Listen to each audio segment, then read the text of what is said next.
On va commencer par toute la partie entrepreneur et manager. Donc tout d'abord on va parler de l'entrepreneur et l'auteur à retenir c'est Schumpeter, c'est vraiment l'auteur à retenir. Alors selon lui il est au centre de l'économie, c'est la première chose qu'il y a à retenir, il est au centre de l'économie. Pourquoi?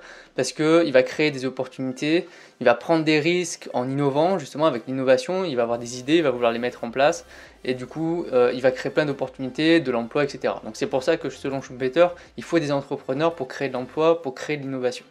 Il y a une personnalité vraiment qui est assez similaire à tous les entrepreneurs et c'est ça qu'il va falloir chercher dans ton étude de cas, c'est le dynamisme, la motivation, la persévérance de la personne, il n'abandonne jamais, son désir d'indépendance, d'être plutôt solitaire tout en étant accompagné, mais voilà, d'entreprendre ses idées, et évidemment avec ses idées il y a souvent de la créativité, des startups, etc.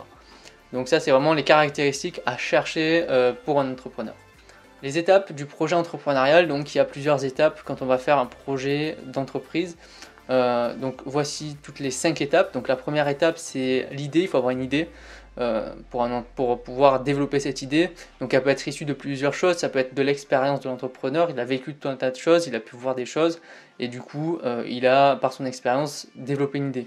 Ça peut être par l'observation de son environnement, ça peut être par opportunisme, il a vu qu'avec un secteur qui fonctionnait très bien, il va également aller sur ce secteur. Ça peut être par l'innovation, avec les nouvelles technologies par exemple, où il va créer quelque chose de nouveau et avec un peu de chance, peut-être que ça va vraiment prendre et qu'il va vraiment réussir.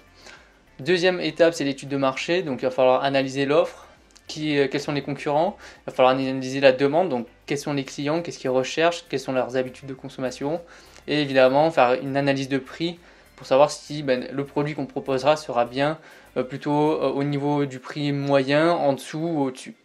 Troisième étape, ça va être le business plan, donc il va falloir faire des prévisions sur les chiffres, donc sur le chiffre d'affaires et sur les différents coûts. Donc c'est souvent sur plusieurs années, c'est souvent sur 2-3 ans. Et ce business plan justement, il va servir à la quatrième étape, c'est-à-dire à la recherche des fonds d'investissement, puisque on va pouvoir grâce à ce business plan aller vers les banques pour demander des prêts, ou on va pouvoir aller voir les investisseurs pour qu'ils puissent investir et croire en notre projet et investir justement leurs fonds pour pouvoir développer. Cinquième étape, ça va être le choix à la fin du statut juridique qui va être adapté à tout type d'entreprise. Il y a plusieurs statuts. L'entreprise individuelle, donc le plus connu c'est l'auto-entrepreneur. Et après il y a toutes les sociétés, donc là une personne morale. Et donc là c'est les SAS, les SARL, etc. Donc il faut retenir principalement ce schéma en 5 parties. Si tu connais déjà ça, tu connais le processus entrepreneurial.